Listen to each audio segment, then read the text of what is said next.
All right, good evening, everybody, and welcome to Green White Checker TV. Tonight we have the Area 51 Dark Horse series here tonight at Michigan International Speedway, 2-mile oval here. And right now, drivers putting down their qualifying laps for tonight's event. And again, so 100 laps here tonight. No green white checkers, however, one fast pair available for the drivers. So I was saying this is, to me, probably one of the more fun races one of the more fun tracks, I should say, for this car. Nice and wide. You still have to kind of position yourself in the right place, right time.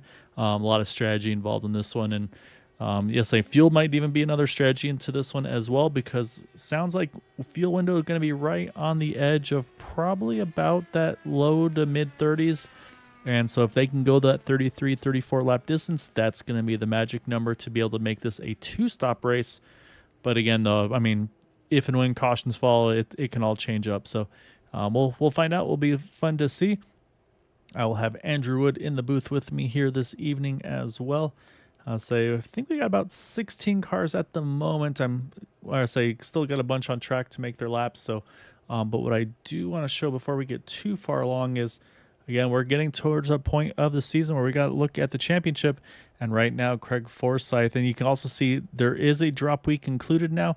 But right now, Craig Forsyth with a 25-point lead over Matt Wagner. Charles Teed, another 25 back there in third. Then you've got 80 points out, Gary Laverne, Yari Brupacher 90 out, and Dan Morera there 97 points out of the lead. So those are the closest right now. Those are the top six. And then Christopher, he's been kind of part-time. And that said, with his 4 starts, I mean, he's had a win, 2 top 5s, 4 top 10s. So he's had a top 10 every start that he's had, but unfortunately just hasn't been able to run the full season. Otherwise, it's pretty obvious he'd be vying for those top 2, top 3 spots. So yeah, we'll keep an eye on that as we get closer along towards the latter half of the season. And speaking of which as well, that season, tonight, obviously in Michigan, this is race number 8 of 12. We'll be off next week.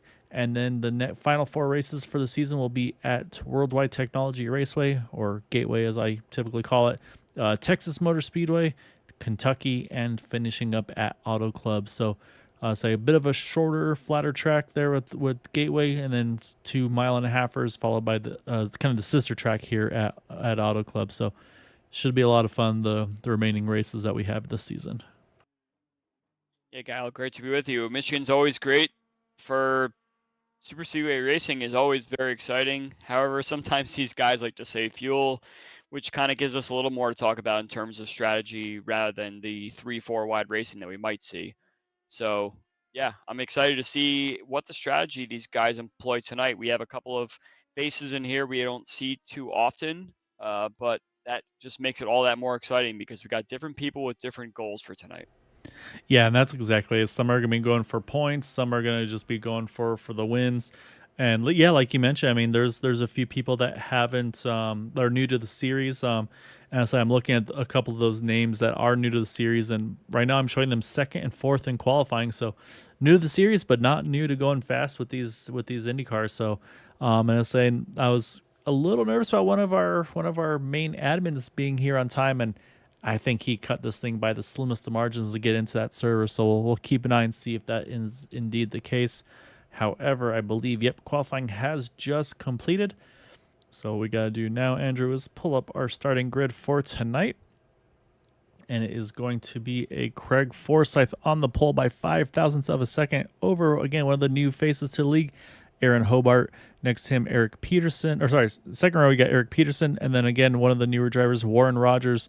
And I feel like these guys may have came in together. You see the Ohio listed on both those guys. So I wonder if maybe they kind of came along with one another. But obviously, again, 2 quick drivers. Jim Herrick there, he's back tonight. He is going to start at 5th. And then we got Yari Brupacher, Jeff Heisong, Casey Pahutsky, Charles Teed, and Gary Laverne there are top 10. Seth Groover in 11th. Matt Wagner just squeaking in at the very end there. He's going to start in 12th. First of those not putting down a qualifying time. And they've got Brad Adams, Elmer Joseph, Jim Brooks, Bill Colley, and Brandon Briggs. So Yari just chimed in. He timed it a little wrong. He was a little bit too late over the line to get his second lap in. So Yari probably had more in the tank on that 49 machine, but unfortunately didn't quite get there to be able to pull off his, final lap there in qualifying.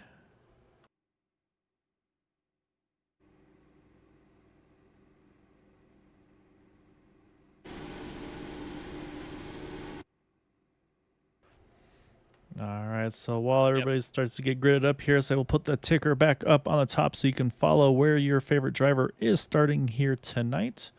So you still got a few drivers left to grid, but I mean, Andrew, it's a big open track, a lot of room to drive on, but of course you're still going to try to find that clean air in the front wings of these cars. I mean, what's your strategy in a big pack race like this? Well, you're always going to want to drive with some sort of fuel save strategy because as long as you stay with the pack, you're not losing anything. So why not save a little bit of fuel with it, right? You kind of want to be towards the front because if anything happens in front of you, you have very little reaction time to try and pick up any sort of situational awareness of what's happening around you. So being too far back might be a little bit dangerous. But I think these guys will probably race it out for about 3, 4, 5 laps or so, and then start to kind of file in and only really find something that moves them forward in such a way that will benefit them later on. But the fuel save brings about a lot of green flag racing, but then brings the pit stop situation.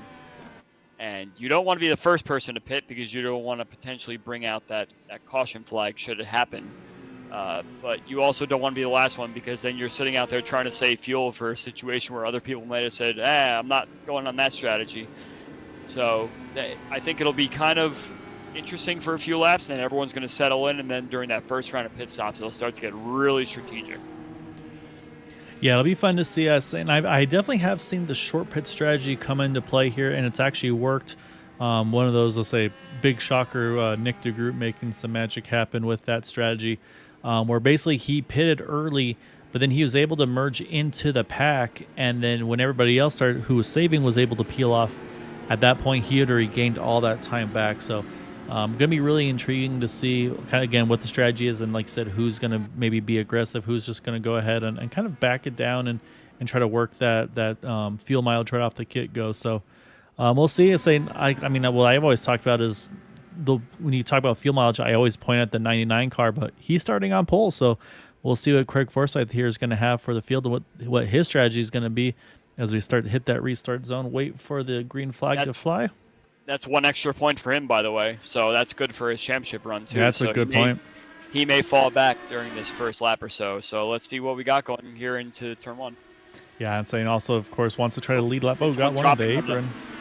Oh, that's going to be Aaron Hobart again. He's new to the series. Maybe decided, you know what? I don't really want to be in the thick of this right off the bat. So he's going to drop low. And actually, I just saw a little connection hiccup, so that might be what it actually was. And then just in the background, you see that car in the back there. That's Matt Wagner. He was trying to hustle up to catch back up to the field. Didn't quite get there, so we'll see if he's able to tag on just enough. But right now, he's about 2.5 seconds off of Brandon Briggs. But Craig Forsyth is going to lead lap 1. So another, like I said, points in the pocket for the 99 car. I did see he made very slight contact, I think, with Yari as he was trying to get to the bottom there. It sounds like maybe a hardware problem. That's the only thing I can really think of that would bring that situation out. So regardless, I think everyone's okay. Yeah, so Yari looks like he's doing pretty comfortably as he works the outside there trying to get around Eric Peterson. I say Yari right now, one of the highest climbers. I mean, he's already up to second, starting 4 spots. Now he's going to actually nose ahead of the lead there. And I'm wondering if that, I mean, look how much he took the lead by. I think that's Craig saying, yeah, you go lead these laps. I'm going to my fuel number right now. Yeah, it was definitely a situation that could have been much worse. Someone starting on the front row and then suddenly having to dive down onto the bottom line. I'm glad everyone got through it. Craig now to the apron. He's got some hiccups going on too. Oh no, Craig's big hit, no. Couple hits. Wow. Something had to have happened to Craig there. That was most definitely some sort of. I think we have one of these harbor situations, and this looks like a connection situation, something, and he was trying to get himself low, but I think that just a little too hot still, maybe. Yeah, that was very unfortunate. I think everyone was out of there. I think Elmer Joseph and Brad Adams might have gotten a little piece of the Craig Forsyth situation. I mean, you can see right here the car shows up, then it disappears, and it shows up. But right there, though, you can see he's now splitting the seam there. And yeah, I mean, again, these cars, even if you're on track, sometimes it's a challenge. And then yeah, just unfortunately, that car is just going to wash right back up across the path here. And yeah, there's one tries to sneak to the outside, a little bit of contact, and then the 66.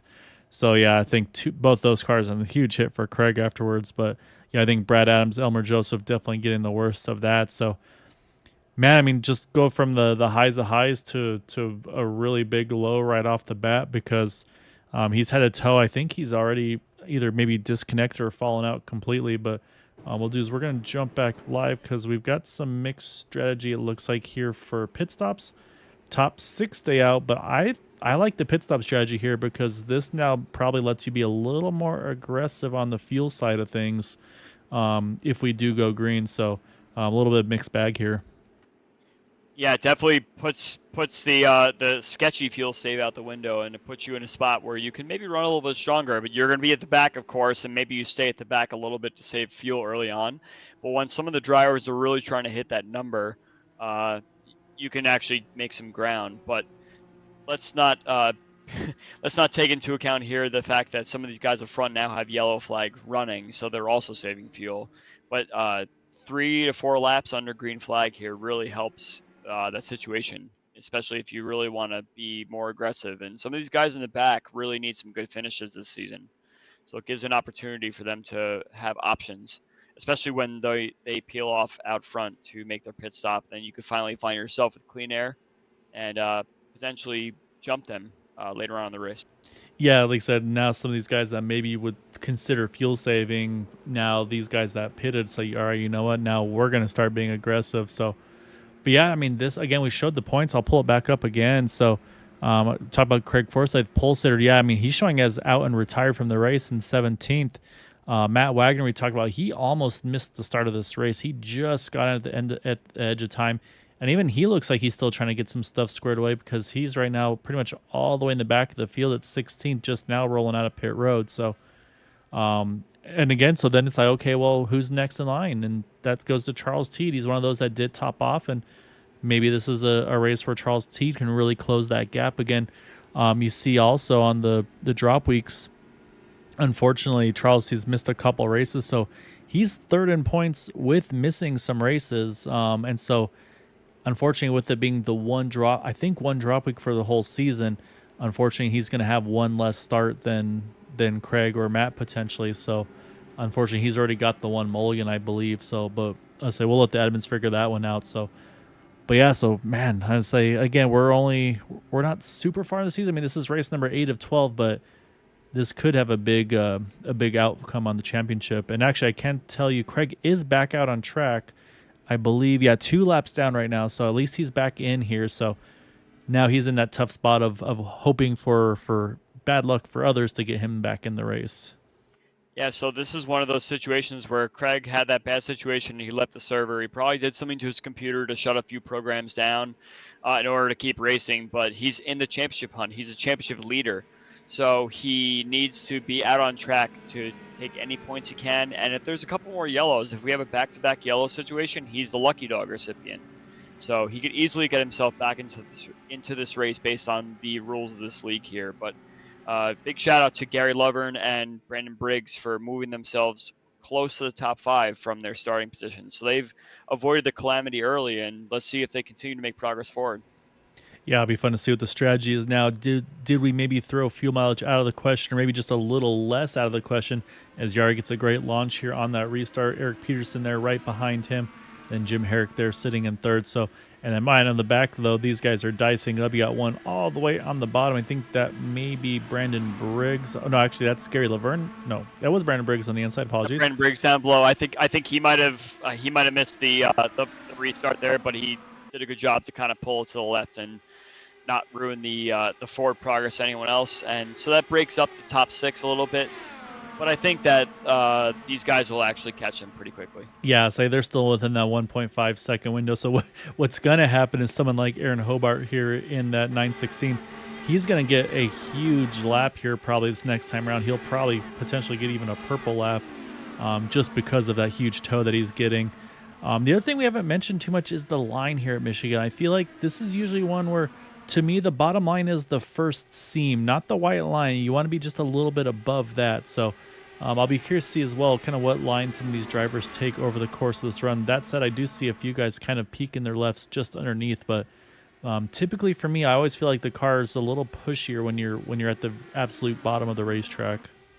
I absolutely agree with you. The optimal line is obviously racing to the white line, but unfortunately here at Michigan, there is a nasty bump right at the entry to turn one. And if you hit that bump the wrong way with the wrong weight jacker setting and your car is so much loaded on the right side, that could really upset the car. And where you feel like you have the car set, if you hit that bump the wrong way, it could really set you into a sideways situation where you have to catch the car. It's easily catchable if you're able to figure out exactly where the bump is.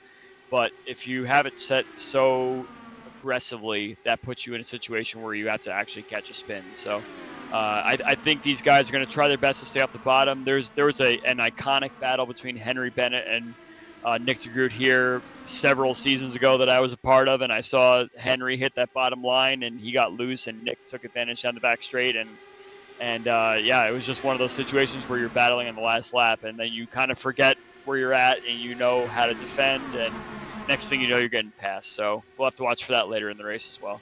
Yeah, right now this is definitely the battle on track here. You've got Charles Teed, Casey Pahutsky's right there. So these guys are all, like I said, just trying to find the line.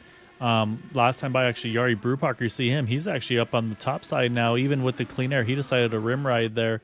And so right now Peterson's going to get a big toe. Here comes Teed, though. He's going to get kind of that double draft for a moment. And now he's going to tuck it down to the bottom, see if he can get 2 for 1, entering 3. May even get all 3 spots here as he comes out of 4. Won't quite clear Yari, but he's got the short distance here. Then we're going to put Charles Teed to the point here at this time. Watching Jeff Heisong, and it looks like he's actually trying to make his move to the front. He's restarted back in the teens, and he's up to P7 now, and he's taking that optimal line we were talking about. He stays above that bump there. He's up to P6 now. I think Jeff's trying to get to the lead. Yeah, I talk about some of the new names, new faces. Say, again, new to the league, obviously not new to being fast, although I'm looking at that car. I see a lot of new driver stickers plastered all over it there. That's Aaron Hobart there in that number 916, and he takes the point now in that car. So looks like, again, some of these guys getting pretty comfortable, or are some of the regulars maybe just kind of letting him set the pace, set the tone to, again, try to run that fuel mileage. But again, though, very, very differing lines, even for Charles Teed. Ran all the way up against the wall. He said 916 now, so he's going to drop it all the way to the white line. Yari's going to try to follow as best he can to get the draft there. But right now, again, a lot of mixed strategies and a lot of, just, to me, mixed aggression even, too. You mentioned Heisong right now. He's the second of those that did pit under that yellow along with Charles Teed. And then Jim Brooks in the 51 is another. So right now, they're all kind of spaced out fairly evenly. We do still have the whole field, though, in this main pack as we run. You see Matt Wagner towards the back here, too. He's the only one making moves right now. He's started all the way at the back, and he's passed 2 cars per corner for the last couple laps here. So I think he wants to try and stamp his place of authority here, and he wants to get up to the front in a more comfortable spot, kind of like what I was talking about in the pre-race, where you want to be saving fuel, but you don't want to be in a situation where you have to avoid a wreck. Matt's one of those guys who is fine just hanging out here, but he also does not want to be in the mid-pack or towards the back, so he's going to continue to make some moves. Ooh. Right there, he's just going to get a face full of dirty air there from, I believe that was Warren Rogers, right in front of him, a little bit of contact. Caution is out. It looks like overall it's going to be not too terrible. Jeff Heisong, actually, he's going to get it gathered back up, and he's going to grab a gear and keep going. So maybe a little bit of side pod damage. I don't think it'd be too bad. But talk about drivers that would be very pleased about that. This guy right there, Craig Forsyth, I don't think he was involved in it. That'll get him one of those 2 laps crucially back. So let's go back. We'll take another look at this, though, between he and Jeff Heisong. Like I said, I think see the car is just drifting a touch right in the middle there. Where and there's always that maybe Jeff's expecting or he's expecting Jeff, I should say, sorry, to drift up a little higher. But you mentioned Matt Wagner, though. I mean, he was right behind that wreck. And so, like you said, he was in a potentially dangerous spot. But again, though, Jeff Heisong will jump back full speed here and just locks it down. And then as soon as it's safe, he'll release the brake and he's good to go. So we'll jump back live here. Leaders are all in. I don't think we'll see any mixed bag here. I think everybody's going to be in for, I would suspect, tires and fuel. Maybe some that took tires on that previous yellow, though, maybe they will actually go ahead and just try fuel only to jump out in front of the field. And like I mentioned, getting one of those two back is Craig Forsyth here in that 99. We should see him just drive right around this pace car. And there he goes. He will get one of those two back. Now we watch for the pit strategy here. Matt Wagner's out pretty quick here, as is Yari. I think some fuel only stops for sure. Those top three, I can definitely say for sure fuel only for Yari, Matt, and Eric Peterson. I think this completely throws any fuel game out the window. So from here on out, we are going to be full-fledged racing. But again, we have some guys in this league that think ahead, and they may put themselves in a spot where they want to save a little bit of fuel and put themselves on an alternate strategy when the other guys pit, stay out, and possibly get an advantage later on. Yeah, no, you're exactly right. So with this quick yellow, we'll take a quick break here, show off our wonderful sponsor with 4D Racewear. So we'll be right back.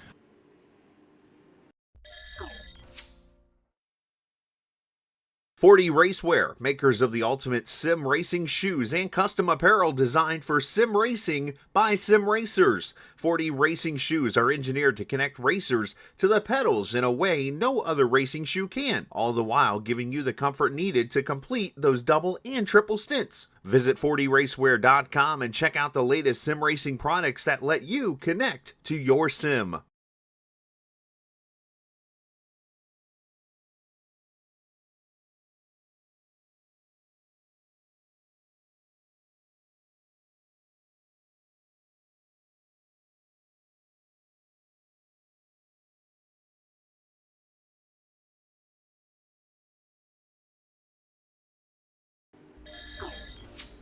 All right, lights are off of the pace car. Say we were focusing in on that lovely 4D Racewear machine of Jim Herrick. We'll jump back now to our leader, Yari Brupacher, who will have control of this restart. I can tell you Jeff Heisung, Bill Colley there back on pit road. I think, again, just getting a little bit extra fuel. And also for Jeff, he was in the back anyway, might as well. As we mentioned, Craig Forsyth got that lap back, so he is now just one down in the 99 car. So now same thing for him. He's probably just going to try to play it safe here, stay in the draft, save some fuel. Maybe can try to do something a little different on the strategy side of things. So we'll have to wait and see for that. But again, so I'm looking at the pit stop times. I can tell you top three fuel only. The 916 of Aaron Hobart, Charles Teed, and Jim Herrick, 4 tires and fuel. Jim Brooks, Seth Groover, fuel only. And then Warren Rogers, Casey Pahutsky, Gary Laverne, tires as well. And then it looks like Brad Adams, Elmer Joseph, from what I'm seeing, fuel only for them, as well as Brendan Briggs. And then Bill Colley, Jeff Heisung topping off on that one to go. So we'll see how it all shakes out. There's still plenty of time to go. So we're going to switch it over here. Again, Yari is with the control car. He can choose to go as soon or as late as he wants to until that green flag flies once the pace car's off the racing surface. So now it's all up to Yari here. You know, fuel only sounds like a NASCAR kind of stop to me. Right? I don't know about you, but this is very interesting for an Area 51 race. But yeah, it looks like we got all the drivers safely restarted here, so no checkups, no nothing like that. So we're underway, and I'm sure we're going to pack right back up in about a lap and a half or so. Yeah, exactly right. Right now, the 51, Jim Brooks, he's kind of fallen back a little bit off these guys, saying that car's still not really going forward here. He's kind of just, everybody's right on him, almost like the fuel. We saw some parts flying off there for a second. Not sure if there's contact. There's definitely contact here, though. Big wreck. Oh, my goodness. I'm not sure what happened there. That's very strange. The 51 just seemed, off the pace, almost like a wrong fuel map or something. But so that's going to be, it looks like 4 cars involved. That car's trying to spin around, but not doing too well with it. Casey Pahutsky, he's going to take it straight to the pits to get damage repairs. And I think also it was, unfortunately, Jeff Heisung, I think may have got a piece of it. See, Seth Groover definitely got a good chunk, but I'm going to go back because there was also something prior to this. Yeah, so there was something that happened up ahead because Eric Peterson had some slower speed and Teed actually hit the back of Wagner. Those are the parts that you saw flying. Oh, yeah, look at that. What happened there. Yeah, you see the contact there, and yeah, you're right, the front wing of Teed, and then, oh man, look at Jim Herrick in the background. He just had to try to react very quickly, and it looks like he did. And you can see, he's up against the wall there. But then, yeah, further back, though, you can see, these guys are 3, almost 4 wide, and I'm not sure for the 51 car, just, it almost looked like the wrong fuel map. Like that car just wasn't going. And then you see up to the outside there, just drifted up there. That's also probably cold tires there. And Casey Putski gets into him. Seth Gruber just nowhere for him to go, unfortunately. And then you can see everybody else just trying to sneak on by there. And I'm trying to focus on, actually, I don't think Jeff, we'll see if, was Jeff involved or did he just try to avoid it? Oh yeah, he did get a piece of that because Casey kind of slid right down there. And then probably, actually, yeah, nice and safe ahead of it all was Craig Forsyth. And so we'll do is we'll jump back live. I'm going to focus on Craig. And yeah, there he goes. Doesn't even take, not even a quarter of the race through here. Craig back on the lead lap. So, yeah, big change there. And of course, now the change of fortunes, too. You mentioned the contact with Matt Wagner and Charles Teed. Matt's going to try, looks like, to get this damage repaired manually because he's been in the pits for about 30 seconds now. So I think possibly a rear wing change on the 6 car, maybe some suspension damage as well. Also looking at the 02 and the 18. So, yeah, kind of odd situation there. So Yari is doing some texting and driving right now. He was saying that there's a lot of fuel saving going on through the field there.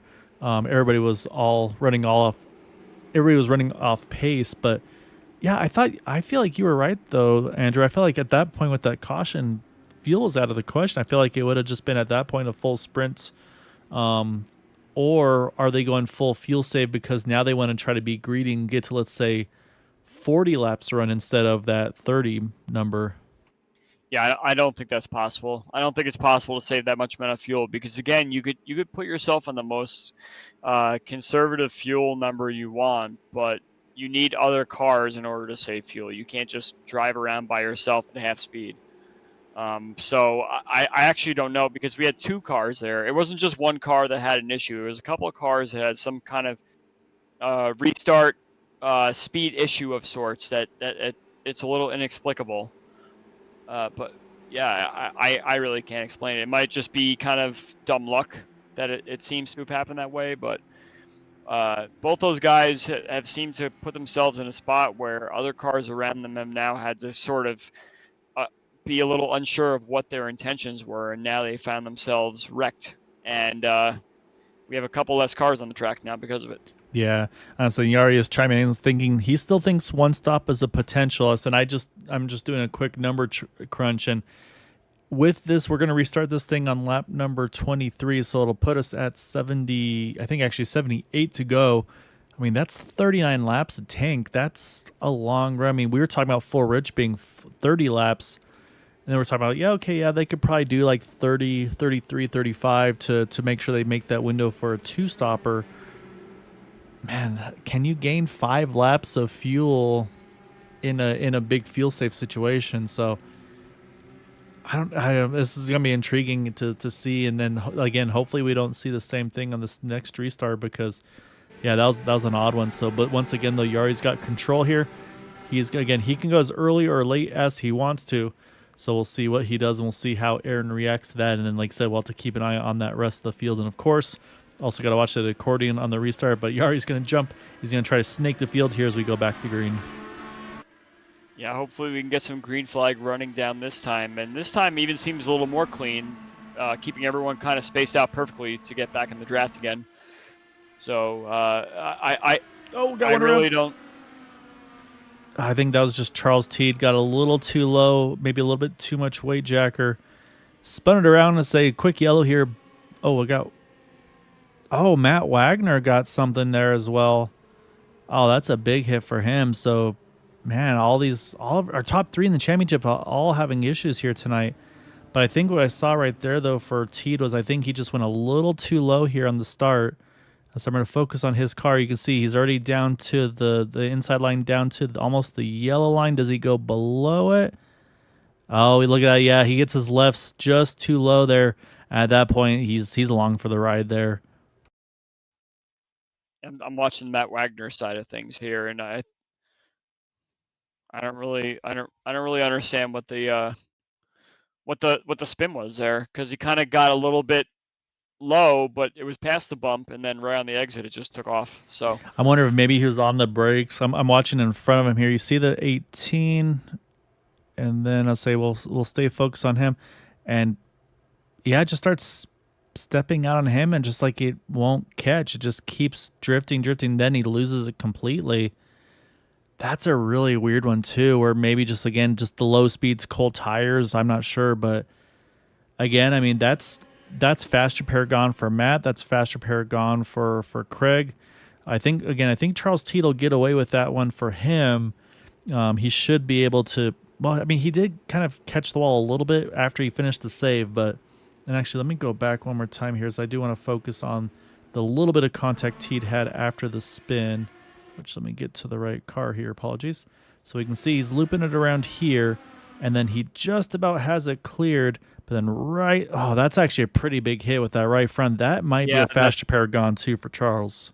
Just enough speed there where it clattered the right front a little more than the right rear. The right rear might be fine, but the right front definitely has a little bit of damage there that he'll have to have repaired. Yeah, it could be repaired without the fast repair, but it would take a little bit of repair time. But since they're under caution, it may be repaired just on his own volition.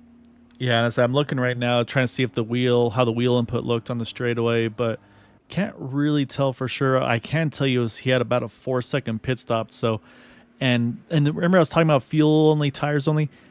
I just thought about it now, there's a reason why is they have a limited set of tires here, Andrew. So they just can't throw those tires on every time. They've got to be a little strategic about when they throw those tires on. So that could also be playing a little bit of a role in kind of when they pit, when they want to take those tires. But yeah, it's been unfortunately a little bit caution here early on here. Only 25 laps in, 4 yellows right off the bat. So usually it's about the total number we have over the course of the run. And again, pit stop wise, it looks like the top 6 pitted at lap 16. Eric Peterson, Seth Groover at lap 20. And then pretty much Charles Teed on back went ahead and pitted at lap 24. So again, not a huge window, especially with all those cautions, probably not a big fuel difference. But I mean, the story for me though is, like I said, I mean, all 3 of our championship contenders have had troubles here tonight. Like I said, we obviously just saw what happened to Charles Teed. Craig Forsyth right off the get-go there, he had his troubles, and then unfortunately Matt Wagner getting caught up in that one at the end as well. So I mean, this could be a pivotal race for all 3 of these guys to kind of who can bounce back the best from this one tonight and just still get a good result after everything that we've seen here. Yeah, we'll have to see what happens. We haven't really had a whole we keep in mind, Gael, we had 4 cautions now, and we haven't even gone through one full fuel cycle yet. A green flag cycle. These guys have to kind of get it together a little bit and play nice with each other just to get themselves a nice green flag run. And unfortunately, we have not seen that yet, and we haven't seen any sort of strategy play out. So I think these guys are all grasping at straws right now just to put themselves in the best spot for a potential green flag run, which keeps getting hampered by further spin yellow flags. Yeah, saying a lot of it's been just kind of just mistakes. I mean, I don't think it's been anything like over aggression. Anything. That was just like, say, we saw the mistake from Charles that last time. We obviously, whatever happened to Craig, he was the same thing. He was kind of straddling the apron, that sent him around. So it's been an odd one here so far tonight. But again, like I said, there's still 3/4 of the race left to go. So I'm sure probably the admin's like, all right, let's take a deep breath, let's regroup, let's get back after it here. So yeah, we'll see how this restart goes. You already see everybody starting to pack up here, get an ANSI to go. Again, Yari's got control. He's going to go a little later again. And they say again, that Snake going to go back down this restart here on the front stretch as they build back up starting lap 27. So we have Brandon Briggs again pulling to the left. I'm not really sure if he's having an issue on restarts or something like that, but he restarts right in the middle of the pack and breaks the pack up again, which kind of hastens these guys behind him. So we're going to watch Seth Groover here try and make the move on Eric Peterson, perhaps. No, he's going to stay right behind him. But that front pack of 5 is pulled away. Yeah, and so for Eric Peterson, like I said, he's now there's no fuel saving here. He's got to basically crack the whip and get back to those guys because he is at about that 1.5 second margin, which is out of draft range potentially. Now he is for sure because it's down to 1.55, 1.6. And it's like you said, I mean, I think Yari might be onto it. Is maybe these guys don't want to try to do that extra pit stop. They want to try to save it to the end. So we'll have to watch and see. Like I said, that gap's it's going the wrong way. I mean, there's no other way to put it. It was 1.7 now, starting to get a little closer.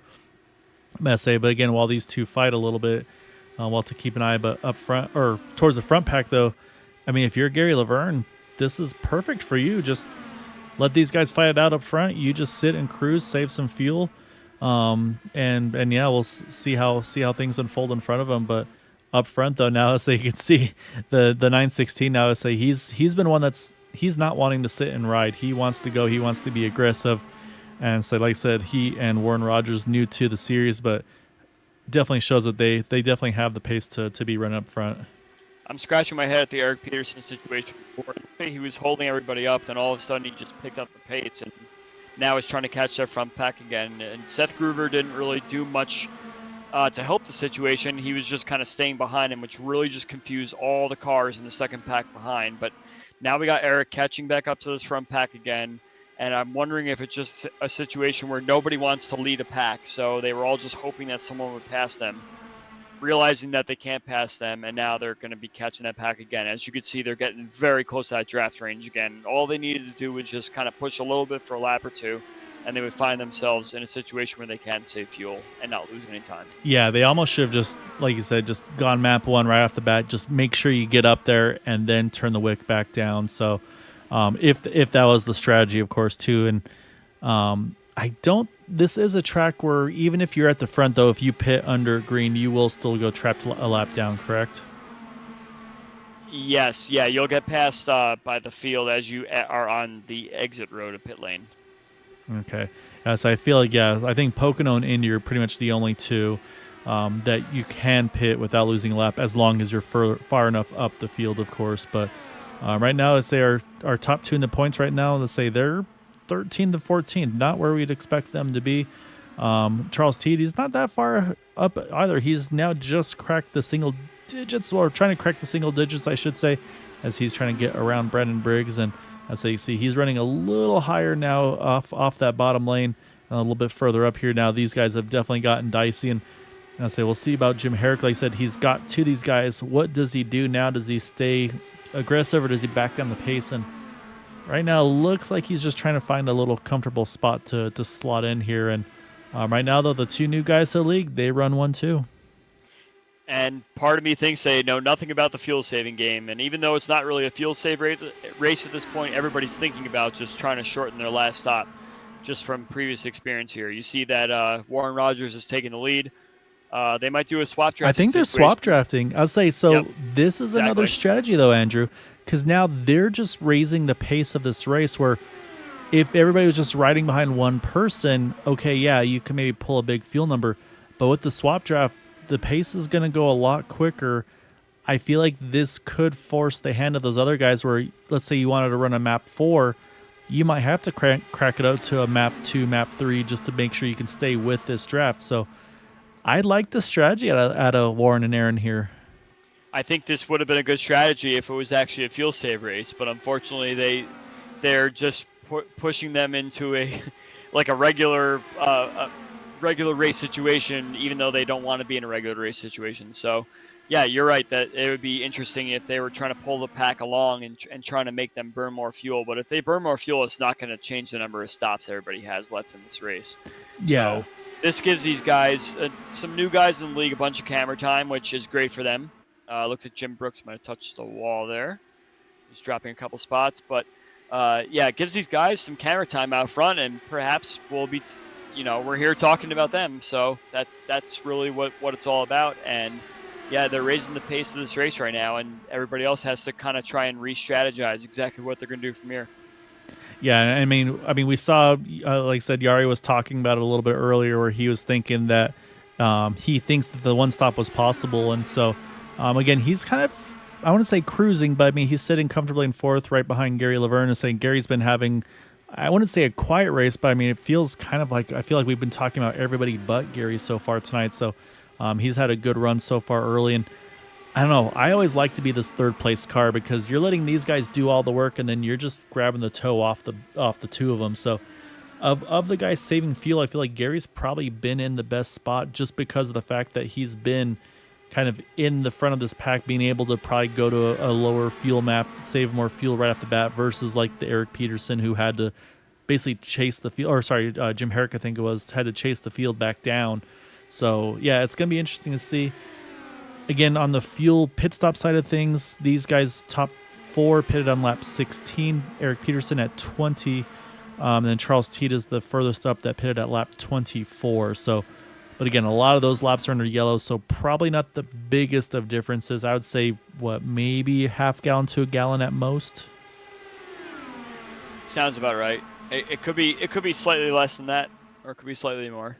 But I think you're on the right track with those calcs there. But with all those cautions, it's very tough to tell what pit strategy people are going to employ right now and what lap they might pit on. I'm going to assume somewhere probably around the mid-50s or so is when you're going to start to see the absolute fuel savers come down pit lane. But yeah, I would say between 50 and 55 is when we'll see these guys next. Yeah, no, that sounds about right. So right now we do have still the 14 cars in the main pack here. Unfortunately, 3 cars did fall off the main pack right here. You see those 3 here: Bill Colley, Elmer Joseph, Jeff Hysong. Again, I think Jeff Hysong, I think he's just unfortunately limping a lot of damage from that contact that we saw earlier. So that car probably not 100%. These guys up front, though, they continue to just do that swap draft. Gary and Yari have done a good job staying right in touch with them. However, Eric Peterson now, he's dropped a couple tenths of about a half a second off these guys. I say, but right behind him, though, it's been really dicey here with Jim Herrick, Charles Teed, Jim Brooks, Seth Groover. So these guys have been kind of just going back and forth here. Matt Wagner's been right in that mix now as well. So, and then say Craig, I think Craig is trying to play it safe right now in that 99. Again, he knows he's out of fast repairs. So he's like, you know what? A, I'm saving fuel. B, I've got room to react if anything happens up in front of me. So I think that's what we're seeing out of that 99. Again, I think he's definitely thinking big picture. I think after what all happened to him right after the start of this race. I'm scratching my head at what Eric Peterson's doing. He's in P5 and he sort of holds the pack up and then he catches back up again and then he holds the pack up again, and now it seems like for the 3rd time since the restart he's catching them again. I don't know if he's trying to do his own fuel save out front and not sit behind anybody. I'm not sure what strategy he's employing, but every time he holds the field back, they get very hasty behind him and people start really moving around a lot. So you can see he's sitting in line again now in P6, whereas when you started talking last, he was about a second and a half behind the pack and holding everybody up. So some weird stuff going on here with momentum and speed, especially if you talk about that last restart where everyone kind of was slow and there was some miscommunication and some wrecking going on. But yeah, the 2 newbies are still the leaders here, and they're dragging everyone along, and everybody's now reacted to it. And I think most people, except Eric Peterson, have figured out their lines that they want to take and their best ways of maneuvering themselves forwards, or maybe sitting back a little bit more until we get closer to lap 50 or so. I said I almost wanted to. Eric again, he just jumped down to the bottom a little bit, kind of blocking off Charles Teed's line there. Everyone made it out there, but yeah, now it's hurt Charles Teed, and here comes Matt Wagner and Seth Groover. Yeah, Charles got pinned to the bottom there. Matt took momentum. He went to the bottom 3 and was able to get by Charles. And like I said, Seth able to get to the outside of Charles. So I'll say he dropped from about 6th spot now back into 10th just from that one little hiccup. As look at Yari, he's starting to peak all the way at the bottom. He's going to hold back though for now. But I was thinking for Eric Peterson and say, again, this is something that from my experience that I've done is I try to find that right fuel map balance where it's like, oh, I really want to run map 4, map 5, and then you do, and then you fall back. It's like, crap. Okay, I gotta go back up a fuel map and be a little richer than I was hoping to be, and then you kind of make that gain back, and then yeah, kind of that ebb and flow. It's like, okay, I'm really tucked up on these guys. Maybe I can get away with it this time, and then it does that again. I'm just speaking from my experiences. That's something that I definitely have seen myself do. But yeah, so right now though, I mean, everybody's trying to find lanes here. As they look at Matt though, cut underneath the 40. It's going to get a good run, but again, the draft is all on the top, and that's where we talk about that, just kind of the draft train, if you will. Very difficult to try to get through it. Do mention Brendan Briggs just hit pit road here in the number 63, and I'm thinking that might be a scheduled stop for him. I say he may have been running full rich on that run. So, but right now, I'll say these guys, again, I really like what Warren and Aaron are doing here. I think they've done a great job bumping the pace of this race up to basically prevent the strategy of these guys trying to maybe pull off a one-stopper. I think that they've set the pace too high now. I think in accordance to that, I think Yari's gotten very impatient at this point, and he sat here long enough. Here he goes, right through turn 1 right there. He's been trying to make his way. He's put it 3 wide a couple times. Enough is enough. I've saved enough fuel. I think I want to sit up here and disrupt this party, and I want to be the swap drafter. So now Warren's put in a spot where he's got to find some clean air. Tires are getting worn. It's very difficult to find a way through. And I think Yari's put himself in a spot now where he's going to swap draft and he's going to lead some laps.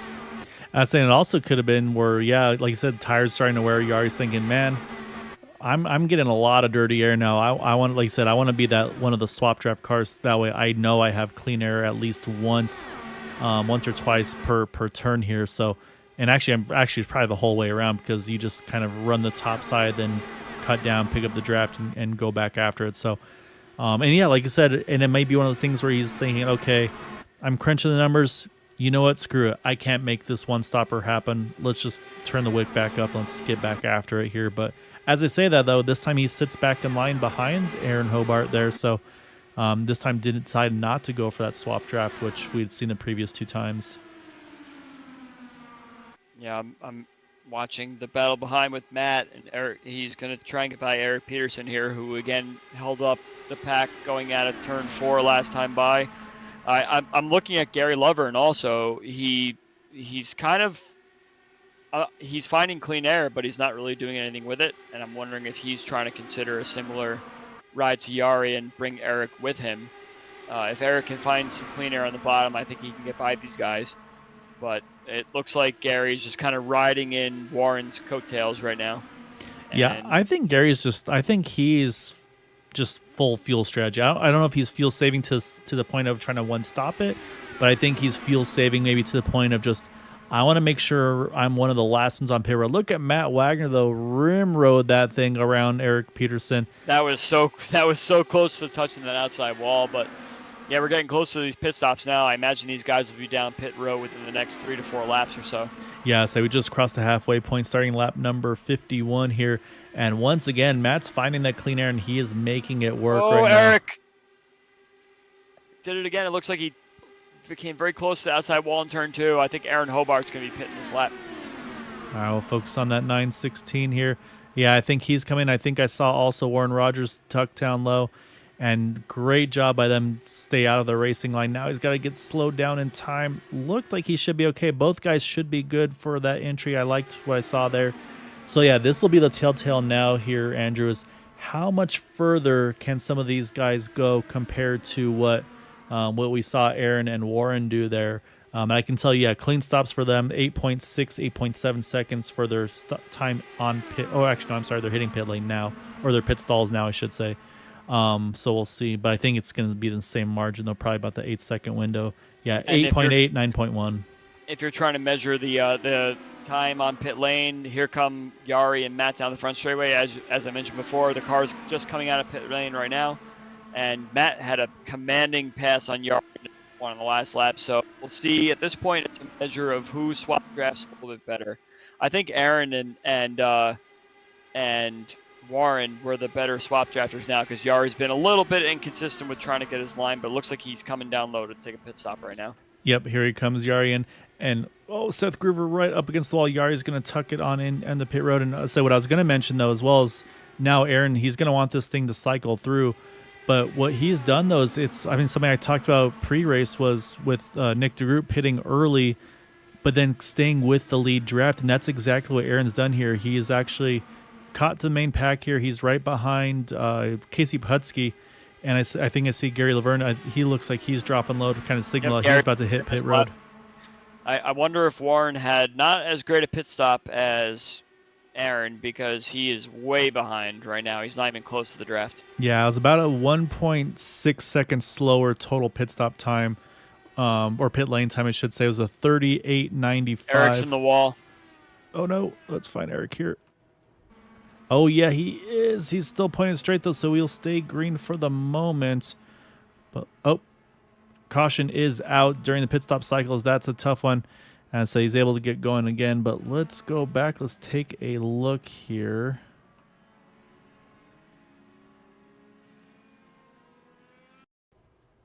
All right, let's focus on Eric Peterson here. He's got Seth Groover right behind him. And, I mean, right... Oh, no. Contact between he and the O2 there. Just the O2 just a little bit too close getting together. And, yeah, unfortunately for Eric Peterson, just nothing he can do at that point. He's just along for the ride. And then, yeah, he gets hooked up into the outside wall. And then just at this point now, he's just got to wait for it to come unglued. But you can see, I mean, that right front's broken. And I say there's not much steering that can be done to that car. And oof, yeah, so you saw Jim Brooks just getting around as well as he was trying to, I think Eric was just trying to find somewhere safe to go. So, yeah, unfortunately, he's going to try to limp this thing back around. As we'll jump back live here and say, you can see that right front tire just dangling there. So, yeah, so it's a tough break for the short pitters here, Andrew, because like we mentioned, I mean, Aaron Hobart, he will get the wave around. I think he was the first car one lap down at the time of the yellow. I think he's actually already been waved by, I'm on Gary Laverne, sorry. Yeah, here he goes. So he's going to go get the wave around. All these other guys are going to stay out and get the wave around on the one to go. So I think we should pretty much get the whole field back on the lead lap after this is all said and done. So I went back and I did a little bit more investigation on that wreck there. I was giving Eric a lot of grief for a lot of his situations where he was kind of yo-yoing through the field, but I was watching down the front straightaway there. He only reached, oh man, I got to change myself to miles per hour here. It looks like he only got himself up to about 208 miles an hour when everyone else is getting to around 210, 211. So I'm wondering if he was carrying some sort of damage on this situation, yeah. which may have but caught the guys that were following him behind by surprise. And unfortunately, if you carry a little too much speed and you're not expecting the car ahead to not have the similar speed to you, that can cause that situation. So Eric might have been battling a little more damage than we really thought. And unfortunately, it just resulted in someone being a little impatient and having contact. Yeah, saying also just may have been, like you said too, just not realizing the closing rate. I can tell you that the O2 cars is more on the super speedway side of things with the super speedway Xfinity cars and trucks. So definitely Seth the regular there. So the Indy car still definitely a learning curve to him. So maybe a little bit of an inexperience there as well. But interesting though for me, again, you're going to see all these drivers, I believe, stay out to get the wave around here. However, I think a couple are going to get trapped here, Andrew, because our leader right now is Gary Laverne. And if you look where he is, he's ahead of a couple guys, like it looks like Brandon Briggs, Jeff Heisong, Jim Brooks. So they're going to get trapped actually here behind our leader. And say we're waiting now for, I said these guys have not waved by, yep, there you go. Okay, say there he goes. The 48, like I said, the 48, the 49 should both be able to get back around there. But yeah, I think the other guys, like I said, Brandon Briggs, Jeff Heisong, Jim Brooks, I think all those guys, unfortunately, they're kind of trapped here. So they're going to have to kind of line up where iRacing tells them to. And yes, unfortunately, these three are going to be trying to battle for that lucky dog spot here. Just, again, Gary, I think his in and out on pit road just worked out perfectly where he was able to cycle to the lead here, pitting at lap 54. I think just right, probably getting out of pit road right at the right time for the caution. I think Gary didn't pit, so that kind of traps a couple of these guys from getting the wave around. Yeah, so he did pit on lap 54. Like I said, I think it was probably the lap before the yellow, and so I think he just got out just at the right time, the way everything was cycling through. So it was one of those things for Gary. At that point, it's like, well, why would I come back into pit? Because I've got the fuel and the tires that everybody else has. So, I mean, it's the right call for him. I say Brandon, Jeff, and Jim, they may not be the happiest about it, but I say it was definitely the right call for Gary. So right now, he's definitely our leader. Craig Forsyth, he's the fourth car in line. He is in second place, then Jim Herrick there, and then Jim Brooks is a lap down, followed by Matt Wagner. And he had a great launch there. He caught these guys napping, and he's going to have a huge gap here as they build up to speed. Oh, we got trouble in the back, though. Say something happened on that restart, and I think, number of cars. The O2 is involved, the 48 involved. So I think it was that accordion potentially on that restart. So let's go back here as I see a couple trucks or a couple cars off track. What I was trying to say there. Let's go take a look here. I think this is still building. I see the accordion, yeah. See, I was on the wrong lap here. I'm still on the wrong lap here. Let's go to the green flag. All right, so we'll focus initially on the O2. Let's see, in front of him is Bill Colley, so we'll jump back full speed. Oh, yeah, so you see Bill picking up speed there. You see the O2. I think he was, oh, actually, no, look ahead of there. Which car is that Casey Putsky? Does he have a little bit of, let's say he looked like he's slowed down a little bit. And, oh, yeah, so you can see, I think everybody started checking up and. Yeah, they were started by Pohotsky. Pohotsky up ahead was a little bit slower, and then it's just accordion back to Bill. Oh my goodness! And yeah, look at these guys down. You see the 48 there. He drove. So I think Aaron Hobart too. I think he may have got a slight piece of it as well. So, he definitely got more than a slight piece of it. Oh, Yari got caught up in that as well. So a number of cars involved in this one. The 48, the 02, the 916, and the 31 all involved in this one. So yeah, unfortunately, a quick yellow on this restart again. I mean, we talked about these accordion wrecks. They're unfortunately something that does happen from time to time. The caution though, right there, big break for Brandon Briggs. He's going to now cycle back to the lead lap here. The 18 will still stay trapped a lap down. Jeff Heisung, Jim Brooks still trapped a lap down as well. So yeah, so unfortunately a tough restart there. Looks like not a lot of strategy here on the fuel side of things. So once again, we'll step away here for a moment. So stay tuned.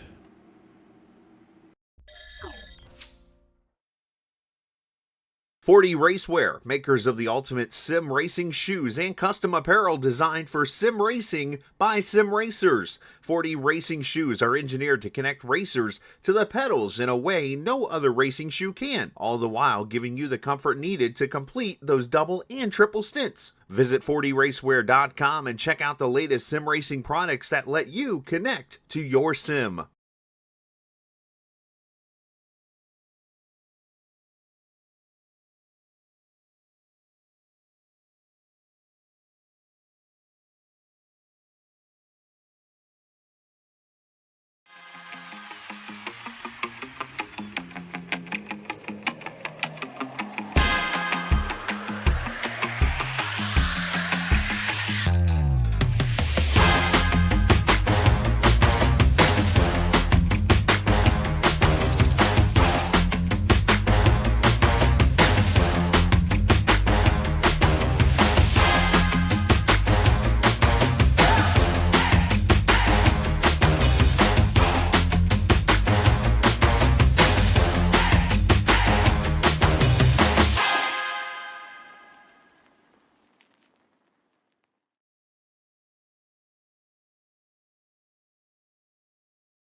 All right, lights are off of the pace car, and man, it's a whole different ball game now. We've got only 10 cars on the lead lap after that incident, and we've got Jeff Heisung, Jim Brooks, Bill Colley, Yari Brupacher all trapped a lap down.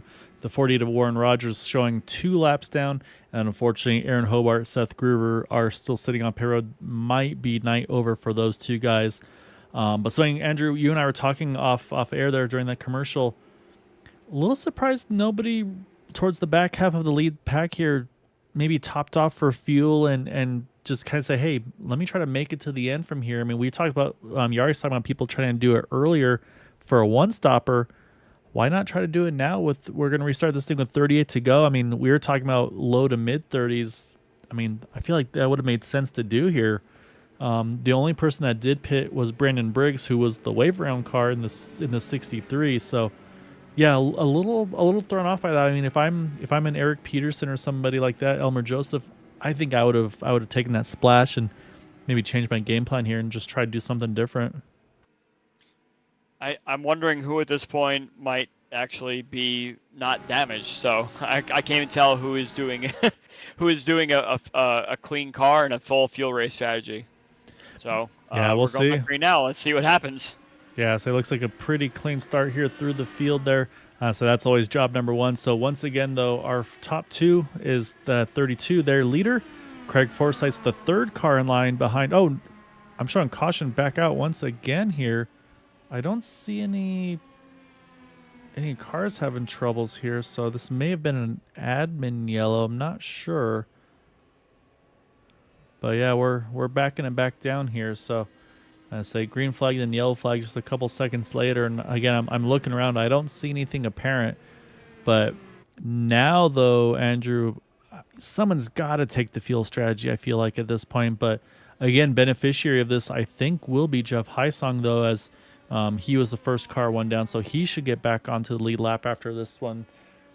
But yeah, just as I don't... Feels like it's one of those like full moon night type races here this evening.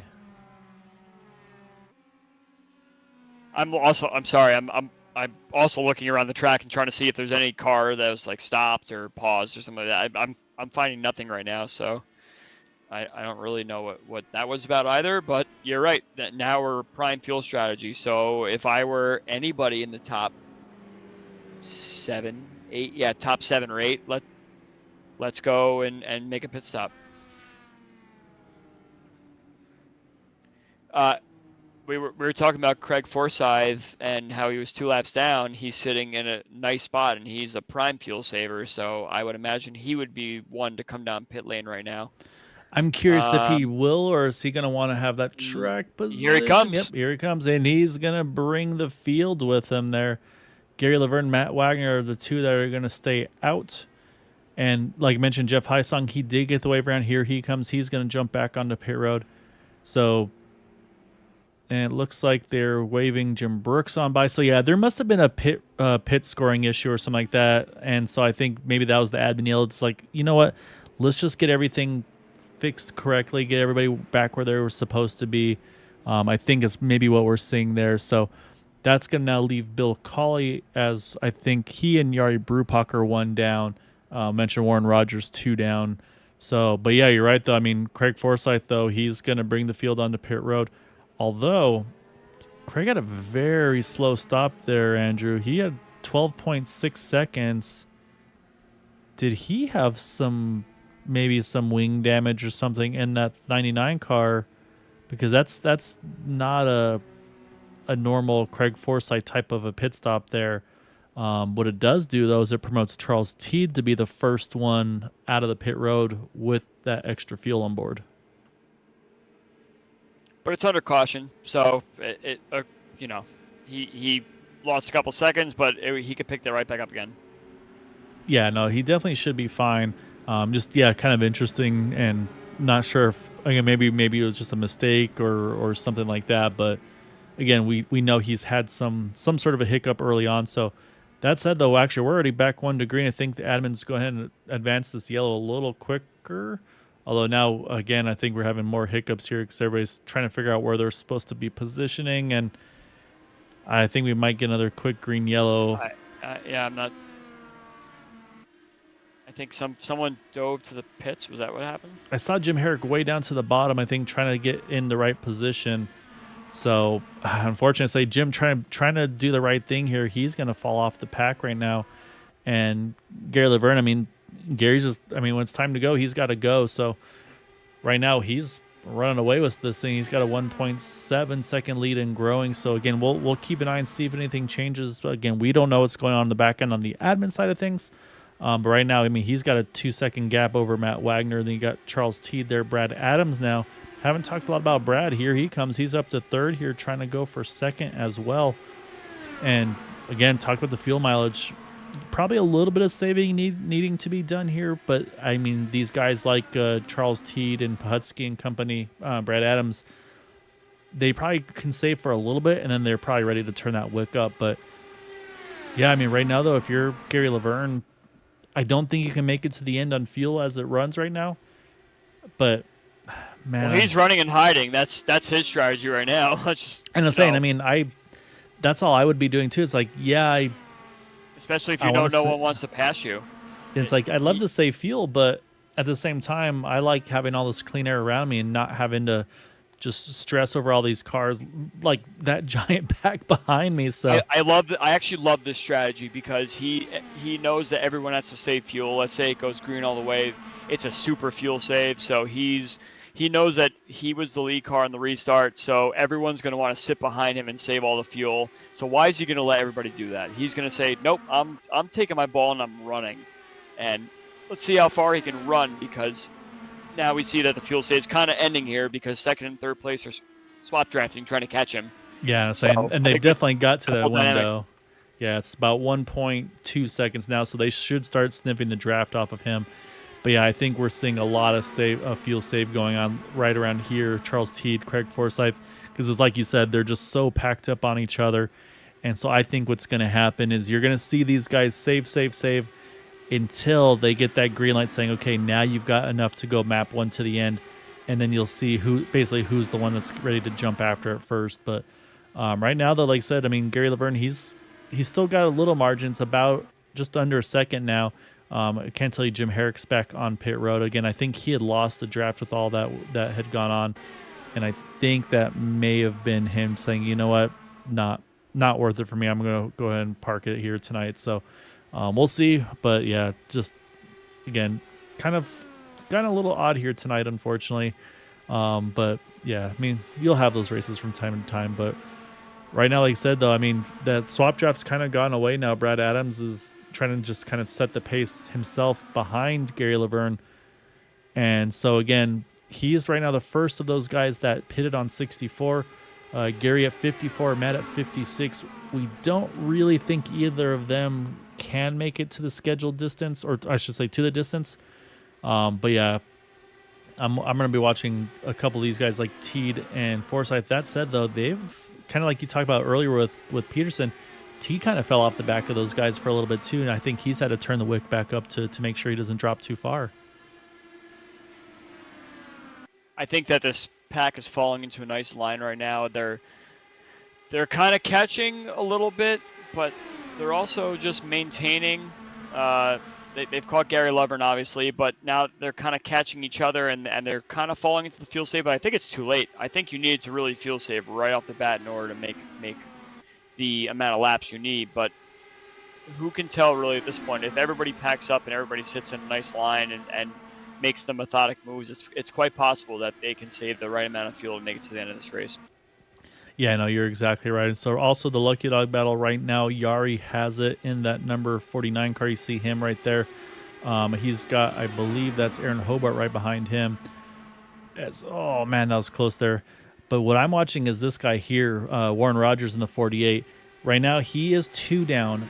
If he can get around these leaders here and then catch a caution, he could gain one of his laps back. 'Cause, I mean, at this point, that's his best chance to try to get back in this race. So I think we're seeing that aggression out of the 48 saying, you know what, I want to get my lap back here. I want to see if I can get back in this race if we get another yellow. So I say it's not going to just be Gary and Brad here swap drafting. I think at some point you're going to see that 48 try to put his nose in that mix, kind of like we saw Yari do earlier in the run between when the 48 and the 916 were doing the swap draft. I think we'll see the 48 try to find a way to sneak in there as well and put his hat in the ring. See a lot of movement here right in the middle part of the top 10. I think some of these guys know that it's go time, and if I'm going to make anything happen, it's going to happen now as Seth Groover and Charles T get very close to each other, exiting turn 2. Yeah, I think it's the same thing. I think that 916, I think he's also doing the same. He wants to try to get back to the front here, have a chance at this. So I say again, we saw those two leading a lot early, and so I think they're saying, all right, let's see if we can find a way back there. And yeah, and then right now it's just if these guys are fuel saving, all right, we'll take the gamble. Let's push here, even if we don't make it to the end on fuel. If we get the yellow, then that'll get us one of those laps back if we can get in front of those leaders. So I think that's why you're seeing this aggression from Aaron as well as Warren, which I say right now looks like Aaron will just about clear Matt, but right now Warren's still been kind of trapped, unfortunately, behind the Gary Laverne Brad Adams battle.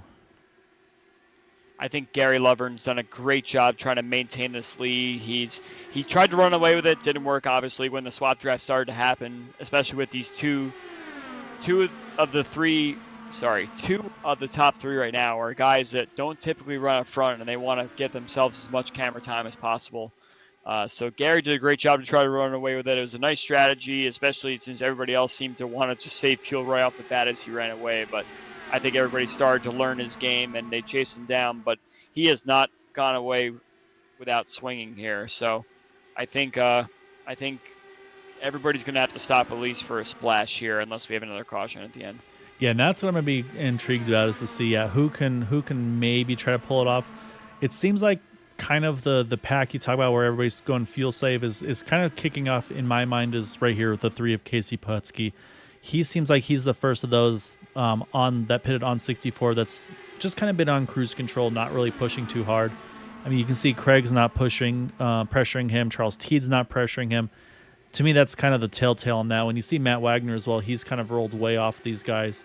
The problem, again, though, for Matt is he pitted 8 laps earlier than these guys, so they've got a significant more amount of fuel than he does, so he's got a lot more work to try to do.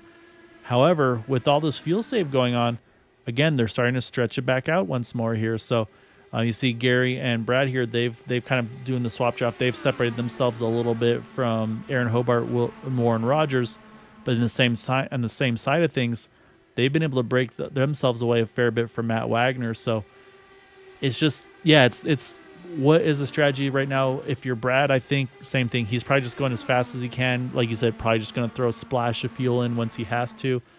Whereas all these other guys are just going to try to just basically sip as little fuel as possible to try to make it to the end here. Well, these guys are way too spread out to be saving any kind of fuel right now, especially if in the top 7 on track. They're not necessarily top 7 in the field, but you can't really save this much fuel right now with being this spread out. So the only guys that are really saving fuel are the Craig Forsyth, Jeff Hysong, and Yari's lap down as well, and Eric Peterson down there in P8. So they're saving a decent amount of fuel just sitting in line like this. But the guys out front are swap drafting, and they're really just going for it right now. And I think Gary really, in particular, has committed to it early on just by running out like that. Yeah, again, I mean, he pitted at 54. Like I said, he cycled to the front after that caution. And then when that yellow came out where we were speculating would anybody top off or not, it was basically he and Matt Wagner went ahead and stayed out. Everybody else pitted. But now again, though, I mean, Matt Wagner, I mean, he's pretty much out of the draft now with these guys. So what's going to happen now is Casey and Charles and Craig, they're just going to all use Matt as the kind of just as that drafting stick, because he's kind of the sacrificial lamb, if you will. So he's given up. He's just going to go on a fuel save now and see what happens for the last 6 or 7 laps. But you're right, Gary Lovern is the car that's out there the longest on fuel right now. So he's going to be kind of the linchpin to start the next round of pit stops. Granted, it'll be probably 8 or 9 laps until anybody pits after him, but I think if Gary stays out until lap 86, 87 or so, this could get very interesting from a fuel save perspective. Yeah, I saw the 51 and Jim Brooks hit pit road. I'm thinking for him, he said, you know what, I'm not going to just sit and ride, or maybe he had some contact or something, not 100% sure. But it looks like he's went ahead and hit pit road in the 51 machine, and that car's still lengthy on pit road. So I think he may have missed his pit stall, because now it's finally starting to service that car. So I'll keep an eye and see pit stop time. Yeah, about 8 seconds. So to me that's a 4-tire and fuel stop. But oh man, up front though, I mean, these guys here, the 48 and the 916, they were squeezing on each other. But yeah, right now, like I said, pace wise, these guys are, I mean, they're gone. There's the second pack's not catching them, but that's not their goal now. These guys, like I said, Matt was their sacrificial lamb. Matt said, nope, I'm coming in. I'm not going to be that guy for you anymore. Looked a little hot on entry there. We'll see if he's able to get in cleaner, if that's going to be a hold. But so basically some short pitters include Jim Brooks, Matt Wagner. Again, unfortunately for Jim, I think he had a pit road miscue, so he's lost a ton of time with that. Matt Wagner possibly too fast on entry. We'll have to wait and see for his pit stop time. And then you have this pack, the group that nobody wants to be leading. And so, well, I think, yeah, I'm going to piggyback on what you say there, that the fact that Matt came in is telling. Matt decided to come in because he's like, nope, not going to make it. No matter what I do, it's not going to happen. So I think that it's going to be pretty much the same for everyone else here. Gary and Brad have already committed to it. They've got themselves quite a bit of distance there. So I think even if they have to splash, they got plenty of space there from the rest of the guys that are behind. Yeah, I mean, their hope right now is that those other guys can't make it. But like I said, I think what's going to happen... They're going so slow right now. It's really kind of amazing how slow that this pack is going, especially Casey being up front. Casey's just parking the bus right now. Yeah, I mean, that's what Casey has to do at this point because, again, he doesn't want to burn all that extra fuel. And I can tell you, unfortunately, Matt Wagner was too hot on entry. 48-second pit stop. That drops him all the way down to 15th now on track. So, unfortunately, I say he is now also 2 laps down with the likes of Aaron Hobart and Warren Rogers. Again, he should get those spots back when they inevitably have to pit as well. But yeah, no, I mean, if you're Gary Laverne, Brad Adams, I mean, your hope here is you go as fast as you can, you build that gap up to them, and just hope that they can't make it to the end on fuel, or maybe you get a timely enough yellow. Seconds. Yeah, I mean, you're right. I mean, it's 5 seconds right now on these guys. Like I say, as they're entering 3, they're barely out of turn 2. But yeah, I think what's going to happen is it's going to be a couple guys out of this pack will be able to make it, like a Craig Forsyth or Charles Teed, because again, I think they're using Casey as that kind of that lamb, if you will. As here comes Gary Laverne, he is on pit road for his final scheduled stop. Again, probably it'll be just a splash. That's going to leave Brad Adams now on out. And this is the opportunity in my mind for Aaron Hobart, Warren Rogers. Let's get around this guy. Let's get one of those 2 laps back and then see if maybe by chance if we get a timely or untimely yellow, we can get back into the mix here. So it's about a 5.8 second stop for Gary. And you say he's actually rolling out of pit road now, and he may actually stay on the lead lap here. We'll watch him build up speed. Yeah, he obviously didn't take tires there. No, fuel only differently. And yeah, I think he is going to get lapped here, but if he can stay within that draft window, he could pull right back on these guys and then have a chance to get after it. So I don't think he's going to lap. Brad's going to lap him, but Brad's got a pit, so Gary is going to be at the back of the lead lap right now. Yeah, that's true. I was thinking maybe if he could tag on the back of them. So, but yeah, so again, Brad pitted at 54, so there was about a 10-lap window between the two of them. So again, with Gary pitting there at lap, what was that, 88, I would say probably lap 93, 94 would roughly be, I think, when we expect to see Brad Adams on pit road. And again, if we see no caution now, or sorry, if a caution comes out after Brad pits, Gary's on the back of the lead lap because the next car in line would be Casey, who continues to ride very slowly behind. So they're not even getting close to coming up to lap Gary. So Gary can run full rich now, pull away from these guys, and basically be back at the back of the lead lap once Brad pits. Yeah, and I'm watching right now, Gary. I mean, he's trying to tag onto the back of these guys. I think he has their draft as well. I'm watching lap time wise. Yeah, he ran a 32.88. The leader was a 33.40, so he was 0.6 quicker. And I say he is in the tow here. And also you see there Aaron Hobart. He has gotten around Brad Adams for getting one of his 2 laps back. So yeah, so I was saying you see right there. I was gonna say if I'm losing names there. Sorry, if I'm Gary, I'm gonna hustle in this thing. I want to try to get around the 48. I want to try to get around the 76, just in case. That way I'm back on the lead lap, but you don't even have to worry about the potential of a wave around. You just want to get back on there on merit. I'm trying to read what Brad Adams might be doing in this situation now when he's thinking of pitting, perhaps. This pack behind Casey is getting larger and larger and larger, though. You can see that they're kind of 2 and 3 wide coming through turn 2. So and they're trying to break the draft. Everybody's committing to it. But what this tells me is that these guys also can't make it on fuel because you usually want to ride it until you know you're confident you can make it and then be the first person to pounce. Yeah. And the fact that all these guys are just sitting in lines, they're trying to hit some number that could be impossible for later on. So it was almost 5 seconds before. It's 6.5 back from Brad Adams to Casey now. So Brad and Gary made the right decision to punch it, and these guys all may be kind of sputtering. So yeah, 5 or 6 laps. Yeah, saying Gary's got his lap back. Need to mention that as well. So yeah, so right now Brad Adams still is our leader. And again, we got like some movement back here. Casey's being passed, so I think people might be moving. Matt's the first person to pounce. Well, I'll say Matt's the one that pitted, so now everybody wants to. Basically, Casey said, "All right, I'm not leading this anymore." Matt decided he wanted to jump up front, but again, this is. I mean, if you're Matt here, again, Craig's your championship rival. If I'm Matt, I'm going as rich as I can and just trying to run these guys out of field too. Yes, they're drafting off you, but you just push the wick as hard as you can. But I don't know, Craig is starting to get real tight on Matt, almost like he's starting to feel pretty comfortable about that field number. So oh, here comes Brad. He's coming in along with the 48 and the 918. We got looks like someone back here is pitting too. Casey's pitting. Casey's in. Yeah, I think this is the beginning. This is the beginning of what could be the next 2 or 3 laps. We could see the rest of these guys all coming in for a splash. It's gonna be very, very nail biting. Yeah, these guys all came in with 5 to go. So that's can they have saved 5 laps over the course of this fuel run? Again, I'm watching Craig. He's starting to really latch on the back of Matt Wagner. He's kind of separated himself a little bit from these guys. So we got really tight battle there.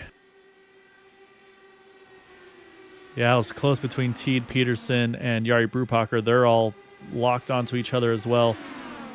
And so also trying to keep an eye out for Gary. Gary did get out, it looks like, ahead of Brad by about a second at this point, as Yari's getting racy right now too.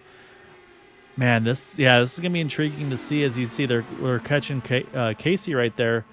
And right now, Casey is on the tail end of the lead lap still as they run. So same thing for Casey. Honestly, if I'm Casey here with Matt, you want to do the leapfrog. You want to try to do that swap draft, keep that pace up. Yeah, if we go caution now, the race is over. So correct. Casey's race is over effectively at this point. Yeah, he wants this thing to stay clean to the end in case other guys have to pit. That way he has a better chance at it. So, but yeah, no, if I'm Casey, I'm trying to get back up to Matt. I'm trying to swap draft to, again, make Craig burn more fuel, make Eric and Charles and Jeff burn more fuel too. So, yeah, very intriguing. I say it's really hard to say right now. Craig is still our leader, as we're going to get 2 to go here at the line. He's got about a half a second on Peterson. Charles T is just a couple tenths back there as well. Jeff Heisong right on him. And also, I feel like I feel bad at Elmer Joseph. He's sitting in the top 5. He is right on these guys as well. So if any of them sputter, he could capitalize on a podium spot here. Brandon Briggs is dropping back. I think he realized he can't make it, so he's coming back to the field right now. He also might be, I think he was fresh out of the pits, perhaps, actually. So maybe he's just kind of letting everyone race. Oh, there's the caution. Oh, caution out, and Elmer Joseph. And I think, Jeff Heisong as well. Was this maybe a pit stop gone wrong for these guys? They're going to grab a gear and go where they may be fighting for a position, but that's gonna do it though. Now it's, as long as these guys have fuel to make it to the end here, they got to wait for the pace car.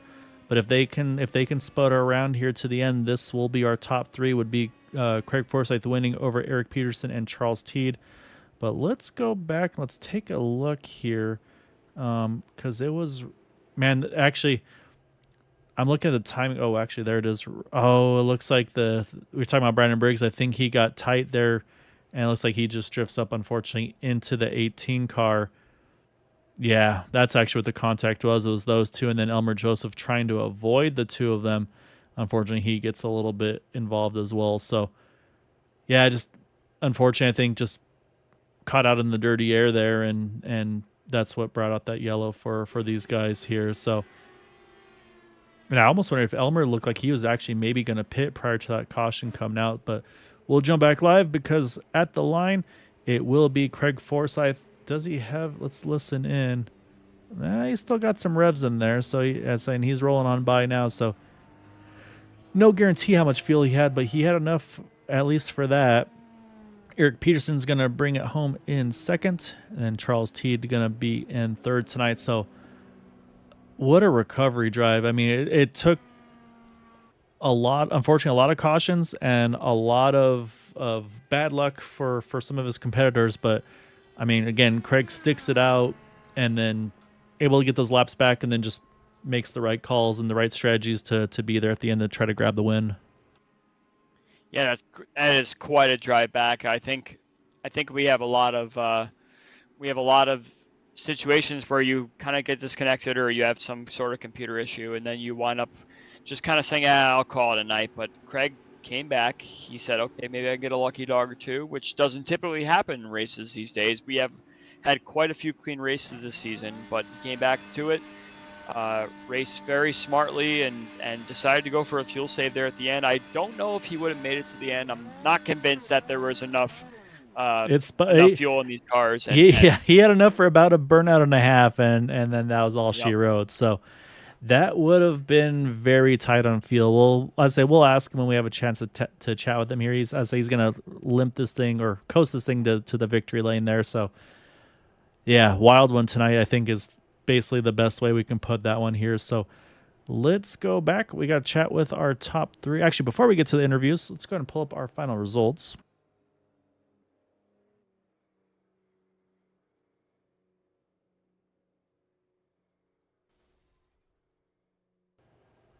There they are.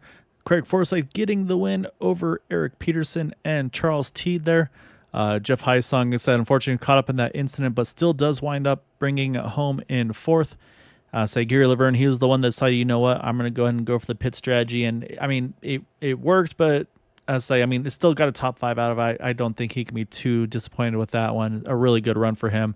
I think, unfortunately, Elmer Joseph, I think he was going to run out of fuel because I think that's how Gary got around him. So that puts him to 6th. Brad Adams, Casey Bahutsky, Yari Brupacher recovering all the way up to 9th. Brandon Briggs there, the top 10. And then again, just tough night for a lot of drivers there with incidents, mistakes on pit road. That drops Jim Brooks there at 11th, Matt Wagner, Bill Cawley. Great opening races for Aaron and Warren. Just unfortunately, didn't pan out for them with the way some of the stuff fell there towards the end. Then Jim Herrick, early retirement, we saw along with the 17th place of Seth Gruber there. All right, now let's go find some drivers. We're going to start with a Mr. Charles Teed here. See if we can hunt him on down. There he is.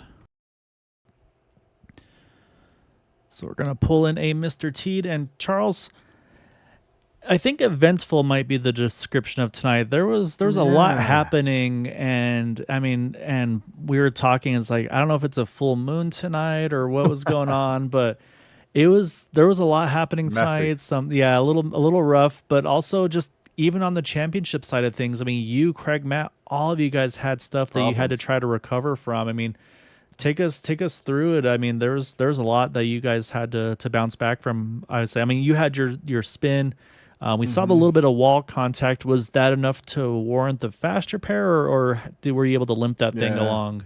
No, so I think all the problems for me started when there was a checkup with Wagner, and I was adjusting my ARB. So I looked down for a split second, and the traffic, like it felt like Matt hit the brakes on the back straightaway, and then I had to stand on the nose. And it said I didn't have damage, but then the very next time I went into one with aggression, I was right on the line, but I've been on the line multiple times, and it just came around.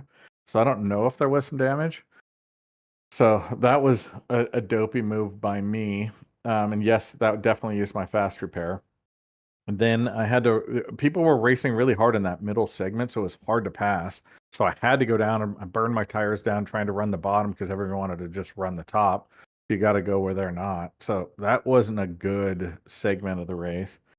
Then ducked into the pits, and where I think I made a mistake is I should have probably done one more splash. And Craig is an absolute master at saving fuel. I'm disgusted that we let him get his 2 laps back so quickly. I was telling everyone, hurry up, keep him another lap behind. And I should have maybe not pitted at one point because I could have kept him that 2 laps down initially. But there were so many cautions, and he's so freaking good. He's just a dirty, rotten rat to pull this off and go get a W. I had to let them get around me because I was just on the right side of a number for fuel at the end. And with 1 lap to go, I could go to map 1. And then right when I went to go flick, I literally had my hand to switch to map 1. The caution came out. I guess there was another wreck. So kind of an ugly race. Craig's significantly better driver than I am. So I'll take it. And hopefully I'm close enough now to Wagner to maybe get into 2nd place. When you were trying to figure out your strategy, especially with all those multitude of cautions at the start of the race, was there a strategy you were going with? Were you saying like, okay, I'm going to wait for one more caution, or I'm going to say there's no more cautions and I'm going to try and save fuel from here? And were you constantly recalculating in your head? You had to. Every every time there was a caution, the amount of laps left in the race, and if you could do it, because there was definitely certain parts of the race, especially that incident you had with Matt, where it seemed like there was a little bit of fuel saving going on. Perhaps I'm not sure if that's what caused the incident, but at that part of the race, it seemed like the fuel save was out the window because it was right in the middle of a fuel tank. So, how did you measure exactly what strategy you wanted to take on each time you did the restarts? So what I think, it switched every time, and I can't remember. There's so many freaking cautions, but I definitely switched from time to time as I was fuel saving to all out, depending on where we're at. The cautions came at really weird times. Craig accidentally hit the caution button at one point there at the end that made it close to make it on fuel. I'll hold that as an asterisk next to him, that he, being a master fuel saver, that he set it up perfect, so you can let him know I said that in the interview. But yeah, it was off and on, and so I don't normally like to fuel save. One, it's boring. Two, it's just not how I like to race. I want to like let her rip, and when the races fall that way, normally I do pretty well. But I was forced to, because an additional fuel stop here would kill you. So I needed to get to the end, and I was thinking like somehow championship. Although with Craig lurking behind me, it's like Earnhardt, knowing how much fuel he's saving. It's just, you know, you're in big trouble. Such a good guy and such a dirty rat of a fuel saver he is. So that's the thing, is I say he's such a nice guy, but it's like, damn you for being a nice guy. We want to hate you, Craig. Stop it. You better give him a shout out. Yes. But yeah, Just no. saying. Yeah, he did a great job. Saying we'll definitely give him grief about the caution there as well. Like, so it's just it was just one of those nights, it seems like, tonight. So but yeah, Andrew teed it up perfectly there. So we definitely, other than Craig, we definitely want to give you the floor for any thanks and shouts for that podium tonight. Yeah, thank you guys both for doing the broadcast. I go back and watch them. Last week I was so frustrated that I threw that one away with a shitty pit stop at the end. I'm definitely not as good at pit stops as these guys are. So just went back and listened to it, and then I was up half the night just pissed off. Listening to you guys as your broadcast, as you guys are all snoring. But really appreciate you guys. I want to thank Jim Herrick with his 4D racewear for the gear he gives away. The Dark Horse guys, we're down folks this summer, but Matt for putting this on. Matt's really struggling with some back problems right now. So Wagner, thanks for putting on the race for us, and hopefully I passed you in the points. I can tell you it is close. I think you are within 8 points of him now. Okay, cool. So you're right there. Well, I'll say thanks, gentlemen. I'll say everybody's got a week off to regroup and go back strong for those final 4 races, though. So I'll say great job tonight, man, and look forward to seeing you the rest of the way. Go ahead and give Peterson some grief too for screaming and hollering during the race. All right, we'll thanks, definitely gentlemen. You got it. All right, so with that, well, I mean, he said what we got to do, so let's go grab him here. We'll pull up that number 36 of Eric Peterson. And so, I mean, I guess I feel like that's where we got to start, right, Andrew? Is find out about the screaming and hollering that Charles Teed's referring to. That's right. Hey guys. So what's the screaming and hollering that Charles is accusing you of? Me? Oh, I got wrecked, and don't know why. Just punted me and said I cut his nose off. I think that's what we're referring to.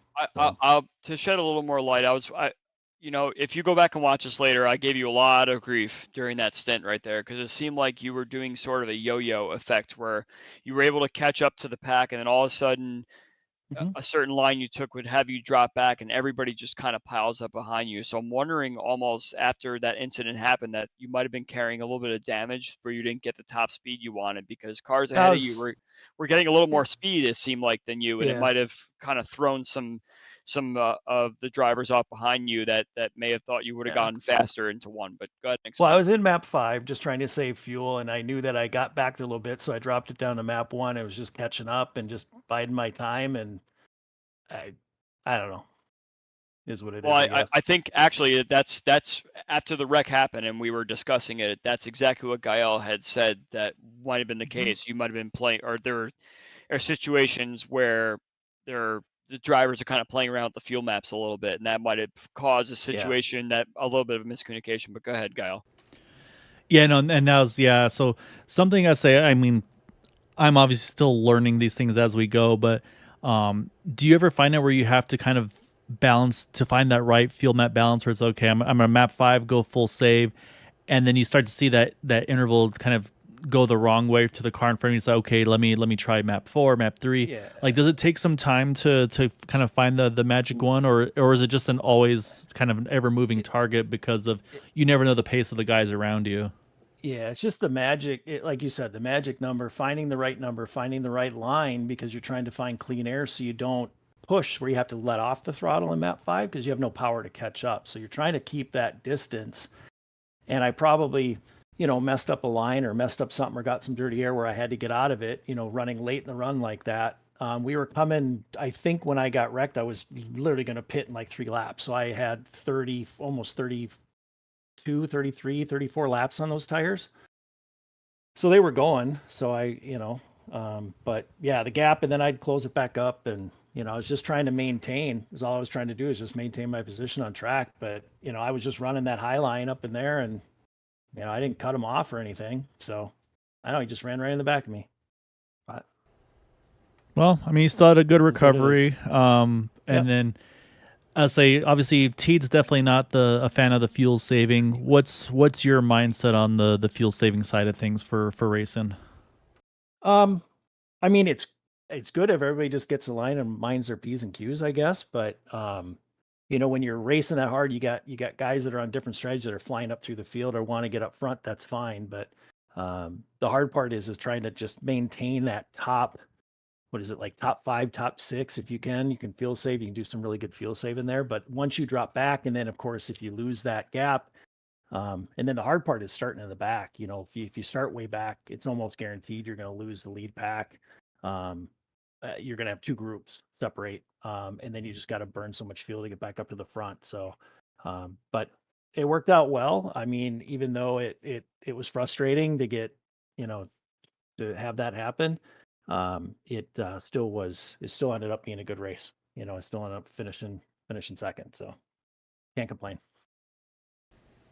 Yeah. Definitely turned it around from previous races that you were kind of running up front, and unfortunate things have happened in the past. So nice run there, nice recovery. Yeah. It just seems like if there's a tornado on track, I seem to be the mobile home. It's the way all the leagues have gone, and for 8 years of Dark Horse and all the years of Area 51 and all the different leagues. And it just seems like if there's a wreck on track, I'm going to find myself around it somehow. So it was nice to be able to recover, and come out of that, with a podium finish. So. Well, I feel like I don't know for sure, but I feel like you've done really well at the flatter ovals. So we're off next week, but 2 weeks time we're over at Gateway. Is that one that you feel like will be kind of up your wheelhouse? Probably Gateway and I have a love-hate relationship. We don't get along very well. There are times where there's flashes in the pan where I can put a really good lap together, and then the next lap I just don't know, the car pushes or it gets loose, or it's just really weird because it is a track that you have to, turns 1 and 2 are where you got to brake going in, and if you brake a little bit too much or brake a little not enough, I mean it's such a driver's track, which why all these guys are so good at it. And it's just one you have to practice at, and coming into these and kind of half-assing it in practice and stuff like that. I got to get better at that, and learn. It's not really learning the track so much, but just figuring out the setup and figuring out the right tools and playing around with all that, because that's definitely a tool track, where 1 and 2 can be different. Like basically you'll have 1 and 2 setting for the weight jacker in turns 1 and 2, and then 3 and 4 could be a different setting. So you're constantly making changes on the straightaways, which is tough to be fast. I know there's a lot of guys that are really good at it here at Gateway. So, well, we'll find out in a couple weeks' time. So before we let you go, I mean, again, great job second and third though for the Dark Horse guys. So I definitely want to give the floor though for any thanks and shout out for that runner up tonight. Yeah, thanks to you guys, and I'll watch the broadcast and see how much grief you gave me there, Andrew, and we'll see if I like you for maybe an hour. It might be that, but we'll be good Fair there. enough. But thanks, Gael, and thanks, Andrew. So it's all good. Obviously, thanks to Dark Horse guys. It's fun being in the channel with Charlie and Jeff Heisong. It certainly helps with all the conversation we have going on. And then, of course, thanks to Matt running this league, getting the setups done and getting everything taken care of. And I know we had a yellow snafu there trying to get everything figured out. And I know Matt trying to drive and trying to admin. I've done it, and it's not easy to do. But we hope he's feeling better here soon. think he's got some back issues, so hopefully gets that straightened out. And then of course, thanks you guys again for the broadcast. It's gonna be fun to watch it again. Great job tonight, Eric, and as I look forward to Thank seeing you. you the rest of the way, man. All right, have a good one, guys. Thank you. Yep, see ya. All right, that leaves us one driver left to chat with, and that's going to be this fella here. Is a Mr. Craig Forsyth. I don't know, Andrew. I think we just put him 2 laps down to start these races just to see if he can do it again, because, I mean, obviously, well, we'll start with that. I mean, there was something going on, hardware or what, Craig? I mean, talk us through what happened to you at the beginning of that race. We saw you drop to the apron, and unfortunately wasn't quite apron enough, where then you caught the seam of the banking in the flat, and then unfortunately the wreck upside down, disconnect, come back. I mean, you had a lot going on right off the bat. God, I'll say. No, I knew something was wrong during qualifying because I was getting weird artifacting on my monitors. And so as soon as I qualified, I disconnected and restarted iRacing, hoping that would fix it. And that fixed iRacing, but then my overlays had weird little artifacts on them. And I was like, well, I'll see what happens. And apparently 2 laps later, what happens is you get 1 frame per second, and then the computer crashes. So yeah, that is not a good way to start the race. But a full reboot fixed it. Had I had more time after qualifying or between qualifying and the race, that's what I should have done. Yeah, certainly not. That's not the the way anybody wants to start a race there. But yeah, 2 laps down. So what were you thinking when you came back to the session? Never give up, never surrender. That was it. It's the nice thing with Area 51 is that we have the option for the Lucky my dog. brain has turned off. Thank you. The lucky dog rule. So it's just a matter of, admittedly, I only expected us to have 1 or 2 cautions in the race. So I didn't think we were going to, get back onto the lead lap. And then it started turning into a whole bunch of cautions early in the race, which just put us right back on the lead lap. So at that point, it was trying to decide if we were going to fuel save right from there or not. And we went for the fuel save, but then we kept getting cautions. But the final round was that was the big fuel save. Right. So that was my next question. Was it seemed like everyone was sitting behind Casey and Brad was taking off along with Gary there. So were you just kind of trying to measure your fuel and say, okay, I'm waiting for my full fuel burn now? And you could definitely see that cars were starting to pass him when they felt like they were comfortable enough to make it with the full fuel save or full fuel burn towards the end there. So did you know that Matt was going to help you out there, or did you just kind of know, okay, I can full fuel burn from here, it's time to get by Casey and then lead this pack and then hold off everybody else and see if you were the first car to make it towards the end there?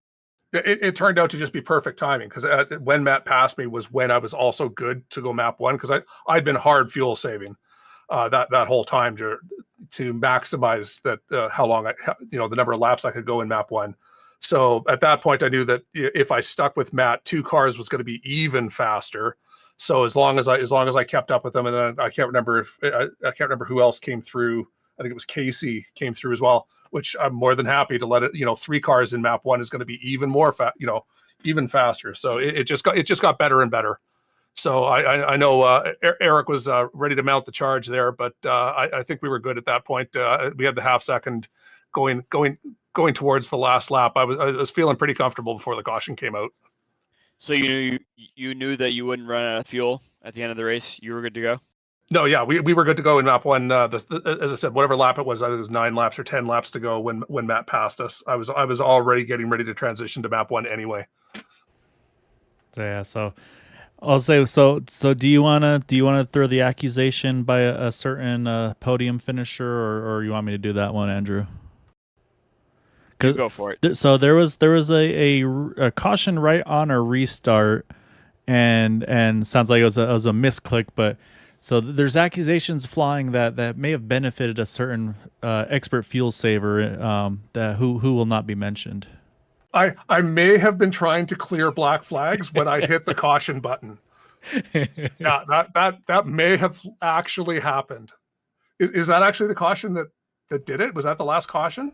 That was lap 64, yeah. Oh Lap God! 64 So caution. it was me. Oh Lord! So that It was not intentional. Well, here's the thing. To throw things back on your side again, if you were able to make it on the full fuel save and then run those 9 or 10 laps there, I think even if you had just sat back another lap or two, I think that would have probably saved you enough to make it to the end without having to actually save enough to be going when you went. You could have saved it for another couple laps and then gone after that. So I think that even though those accusations are flying, I think you still had the right amount of laps left in the race that you could have saved a couple more if you needed to. Yeah, under the previous caution, Jim and I had been working the numbers, trying to figure out what we were going to need to run fuel saving to make it on from that caution. But yeah, going in and topping back up again just made it a little bit easier. And yeah, I think the number was going to be really hard on the previous caution, but it was going to be makeable based on the fuel numbers we were running between laps like 80 and 95. And honestly, I'm pretty sure those were mostly in jest, though. By the way, Craig, we just it's something to give you grief about. Sorry, Andrew. I feel sad for Eric. You stole for me. We want Eric to get himself the win, but not at my expense. But no, yeah, it was, like I said, it was an eventful one tonight. Obviously, there was a lot going on throughout the field, but yeah, I mean, like I said, there was weird stuff. We were having lapped cars lapped cars not getting the wave around, and then being told to have lead cars go past them, and there was a lot of confusion going on during the cautions. That iRacing was doing something weird. I don't know. We need to go through it because it was very weird. Yeah, no, and that's the cautions during pit stops. That's I think always been the hardest part for iRacing to get that right. But I also do need to kind of big shout out to for those that maybe didn't catch it, the Galaxy Quest, the quote there. So big props to you for that one. Great movie. Thanks for catching it. But no, yeah, it's Andrew. I don't know if you have any other questions for Craig. I think he's pretty much covered most on my side. Yep, I'm good. All right. Well, Craig, we don't want to keep you too long. But yeah, just great job tonight. And definitely, though, want to give you the floor for any thanks, shouts for that win this evening.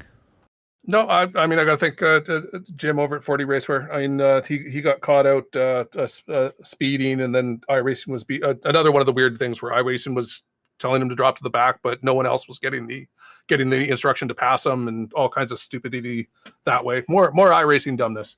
But and you know, everyone over at 40 Raceware or at Area 51, and you guys for doing the broadcast. Love the broadcast. Love watching it back, and everyone who was watching, I hope they enjoyed the show. I'm sorry it had so many cautions, as I said, more cautions than we expected. But the racing was good while it was green. Mm-hmm. No, definitely a lot of exciting racing. Like I said, the second half definitely kicked off a bunch there. So, but no, great job tonight, man. Great recovery. Got to extend the points lead as well, I'm pretty sure. So go enjoy this one for the off week, and then look forward to seeing you those final 4 races. Thanks, guys. You betcha. Stay safe.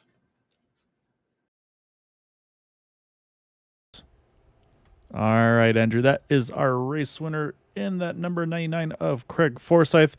And yeah, I mean, just eventful, I think, is the name of the game here tonight. As I say, Charles Teed's face does not want to go away no matter what I do. I say he won't complain about that, but there we go.